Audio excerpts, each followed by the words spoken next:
አርሰናልን ወቁት። ይሄ አርሰናል እንዴት ነው በእንግሊዝ ፕሪሚየር ሊግ ዋንጫ ከነ ዩናይትድ ጋር ከነ ቼልሲ ጋር ለዋንጫ የሚፎካከረው? ለገለጉት። ምንም ማስታመም አያስፈልግም። ወደዛ ወደዚህ ማለት አያስፈልግም። ዶርትመንት አርሰናልን በሜዳውና በደጋፊው ፊት ማለት ዘብዝፎ ጨምቆ አሰጣው። ምን አይነት ልግለጋ ነው ዛሬ ደግሞ የተለገለጉ አርሰናል። ቤንች በረኛ የለውም አርሰናል ጭራሽ። ይሄን አረጋግጫለሁ። ባዶ ጎል ቢቆም ይሻላል። ይኸውላችሁ ምንም ማስታመም አያስፈልግም። ፍንጭ ነው በቃ። ይሄ ፕሪሲዝን ነው ምናምን እንዳትሉኝ። ይሄ አርሰናል እንዴት ነው በእንግሊዝ ፕሪሚየር ሊግ ዋንጫ ከነ ዩናይትድ ጋር ከነ ቼልሲ ጋር ለዋንጫ የሚፎካከረው? ጥጉን ነው የሚያስይዙት። የዛሬው ደግሞ ከፋ ጭራሽ። ዞሊስ ጥሩ ነው። ፔናልቲም ተሻሽሏል አርሰናል። ቀሉ ቀልድ ነው። ከዚህ በኋላ ግን ቀልድ የለም። ፕሪሚየር ሊግ ከጀመረ በኋላ እንደዚህ አንቀልድም ጎበዛም። ለአንዶኒ ኢራኦላ የመጀመሪያው የአንፊልድ ጨዋታ ተሰጠን ነው ማለት። መጥፎ የምንላቸውን ተጫዋቾች እየመረጠን እስኪ እንውቀስ እንውገር ማለት ነው። ኮዲ ሃክፖ እኔ አይዱን ነው ይሄ ተጫዋች ወይ የኔዘርላንድ ማሊያ አልበሰን እንሞክረው እንዴ? ለኔዘርላንድ ሜሲ ለሊቨርፑል ኬሲ ነው የሆነው። ምንም ነገር ሳይሰራ ከሜዳ ወጣ። አንድ ነገር ሳይሰራ። ሌላው ጀረሚ ፍሪምፖንግ እኔ ኔዘርላንዳውያን ከቨርጅል ቫን ዳይክ እና ከግራቨንበርች ጤነኛ የለም እንዴ?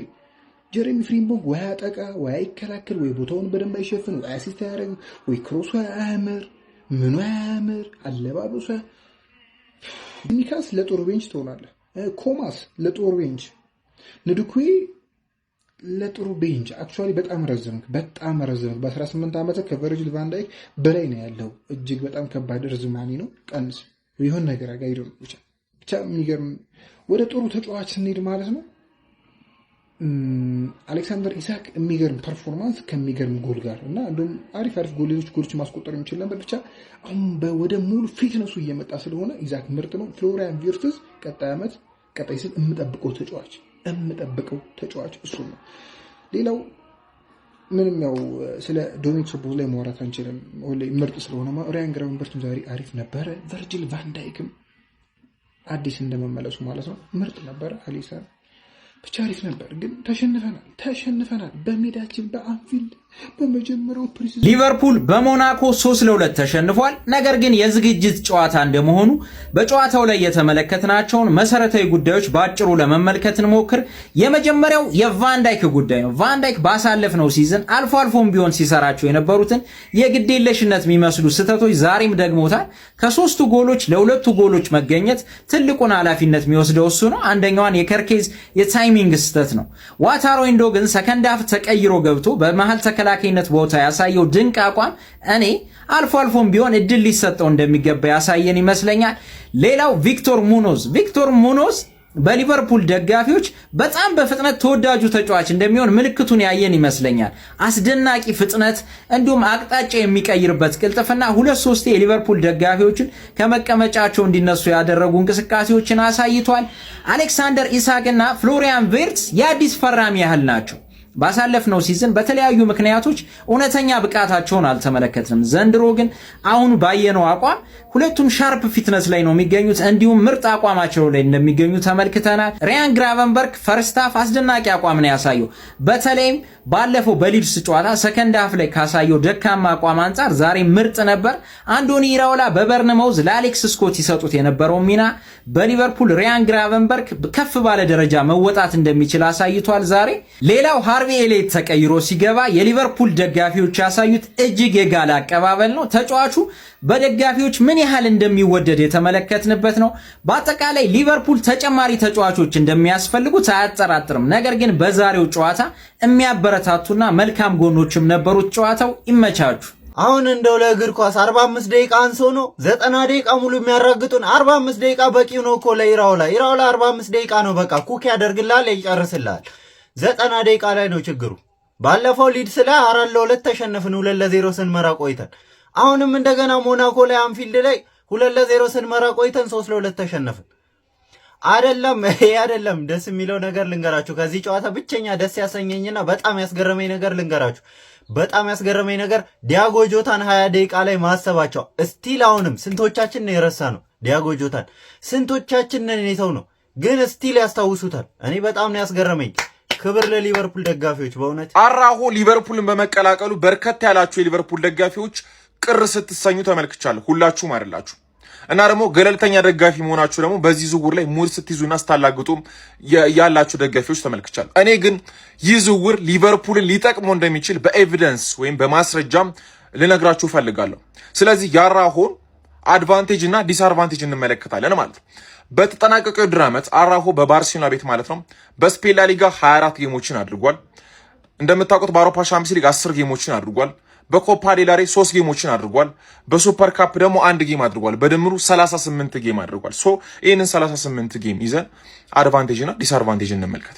ከአድቫንቴጅ እንጀምራለን። ተጫዋቹ ወደ ሊቨርፑል የመጣው በመጀመሪያ ውሰት ነው። ይሄ አድቫንቴጅ ነው፣ ውሰት ሁሉ። ሁለተኛ ተጫዋቹ 27 ዓመቱ፣ ይሄ የብቃቱ ጣራ የሚደርስበት በሳል የሚሆንበት እድሜ ነው። ሶስተኛ ተጫዋቹ 1 ሜትር ከ91 ሴንቲሜትር ነው የሚረዝመው። ስለዚህ በእንግሊዝ ፕሪሚየር ሊግ ደግሞ እንደምታውቁት ፊዚካል ተች ያለበት ሊግ ነው። ሴት ፒስ፣ የቁሙ ኳሶች በጣም ማተር የሚያደርግበት ሊግ ነው። ስለዚህ ፊዚካሉና ቁመቱ ለሊቨርፑል ይጠቅማል። ሌላው በ38 ጨዋታዎች 4 ግቦችን አስቆጥሯል። ስለዚህ ግብ የሚያስቆጥር ተከላካይ ነው ማለት ነው። ስለዚህ ለሊቨርፑል ይህ ይጠቅሟል። ከዛ በዘለለ ተጫዋቹ ቨርሳቴል ነው። የማል ተከላካይና የቀይ መስመር ተከላካይ መሆን ይችላል። ይህም ለሊቨርፑል የሚጠቅመው ሌላ አድቫንቴጅ ነው። ወደ ዲስአድቫንቴጁ ስንመለከት ከበርካቶቻችሁ የሊቨርፑል ደጋፊዎች ጋር መስማማው ነገር ተጫዋቹ ስህተት የሚሰራ ተጫዋች ነው። ግን ደግሞ እናንተ እንደምታጋንኑት ተመደጋጋሚ ቀይ ካርድ የሚመለከት ተጫዋች አይደለም። በ38 ጌም በባለፈው ዓመት 1 ሬድ ካርድ የተመለከተው በአውሮፓ ሻምፒዮንስ ሊግ ማለት ነው እና ስህተቶችን ይሰራል።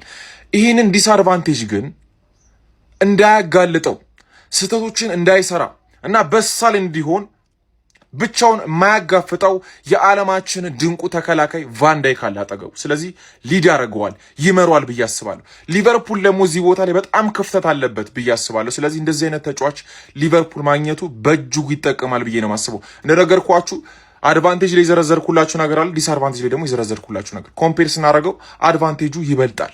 ስለዚህ ሊቨርፑል ከዚህ ዝውውር በብዙ ይጠቀማል እንጂ በብዙ ይከስራል ብዬ አላስብም። የእናንተን ሀሳብ ደግሞ ኮሜንት ላይ አስቀምጡልኝ። ማንቸስተር ዩናይትድን የተመለከቱ አዳዲስ የዝውውር ዜናዎችን ይዤላችሁ መጥቻለሁ። አካውንታችንን ፎሎ ማታረጉ ፎሎ እያደረጋችሁ ቪዲዮን ጀምሩት። ይህ ድንቅ ወጣት ተጫዋች ሉዊስ ፔጅ ይባላል ማለት ነው። አርሰናልና አስቶን ቪላን ማንቸስተር ዩናይትድ በመርታት ይህንን ድንቅ ወጣት ተጫዋች ለማስፈረም ጫፍ ላይ እንደደረሰ የተለያዩ ሚዲያዎች እየዘገቡ ይገኛሉ። ይህ ወጣት ተጫዋች አርሰናልና አስቶን ቪላ የናስፈርም ጥያቄ ቀርቦለት ነበር። እሱ ግን ምርጫውን ማንቸስተር ዩናይትድ አድርጓል። 10 ሚሊዮን ፓውንድ ይገመታል። የሌስተር ሲቲ ተጫዋች ነው። ያለፈውን ሲዝን በሌስተር ሲቲ በዋናው ቡድን ወደ 21 የሚጠጉ ጨዋታዎችን አድርጓል። የመሃል ክፍል ተጫዋች ነው። ማንቸስተር ዩናይትድ በ10 ሚሊዮን ፓውንድ በሚጠጋ ሂሳብ ብቻ ድንቅ ወጣት ተሰጥኦ ያለውን ተጫዋች ከሌስተር ሲቲ ለማስፈረም ንግግሮች መጀመሩን የተለያዩ ሚዲያዎች እየዘገቡ ይገኛሉ። ሌላኛው ዜና የሬሲንግ ሳንታንዴሩን ወጣት ተጫዋች ጆርጅ ሳሊናን ይመለከታል ማለት ነው። ይህ ድንቅ ወጣት ተጫዋች የሉክ ሾው የረዥም ጊዜ ተተኪ ለማድረግ ማንቸስተር ዩናይትዶች ጥረት መጀመራቸውን እየተገለጸ ይገኛል። በተለይ ደግሞ የሊዩስ ሃል ጉዳይ ሙሉ ለሙሉ ያከተመለት ይመስላል። ከኒውካስትል መውጣቱ ነገር የሚሆን መስሎ ያልታያቸው የማንቸስተር ዩናይትድ ቦርድ አባላት ይህንን ወጣት ተጫዋች የውል ማፍረሻውን 13.7 ሚሊዮን ፓውንድ በመክፈል ወደ ማንቸስተር ዩናይትድ ለማምጣት እየተነጋገሩ እንዳለ እየተዘገበ ይገኛል ማለት ነው። የዚህ ልጅ ባርሴሎና በጥብቅ ይፈልጓል። ባርሴሎናም የውል ማፍረሻውን ከፍሎ ሙሉ ለሙሉ ወደ ባርሴሎና ለመውሰድ ጥረት እያደረገ ይገኛል። ማንቸስተር ዩናይትድ እና ባርሴሎና በዚህ ልጅ ግብ ውስጥ ገብተዋል እየተባለ ነው። ሌላኛው የሉክ ሾው አጋዥ ይሆናል ተብሎ በማንቸስተር ዩናይትድ ቦርድ አባላት የታመነበት ተጫዋች ደግሞ ዴቪድ ራም ይባላል። ከአርቢ ላይፕዚግ ነው። ይህንንም ተጫዋች ለማስፈረም የ34 ሚሊዮን ፓውንድ የሚገመት ተጫዋች ነው። ጥረት መጀመራቸው ማንቸስተር ዩናይትዶች እየተዘገበ ይገኛል። የ28 ዓመት ጎልማሳ ነው። ያው የረዥም ጊዜ ተተኪም ባይሆን ጊዜያዊ መፍትሄ ይሆናል ተብሎ ነው በማንቸስተር ዩናይትድ ቤት እየታመነበት የሚገኘው። ዴቪድ ራምን ከአርቢ ላይፕዚግ ለማስፈረም ማንቸስተር ዩናይትድ ንግግር መጀመሩን የተለያዩ ሚዲያዎች ዘግበዋል። አዲስ ነገር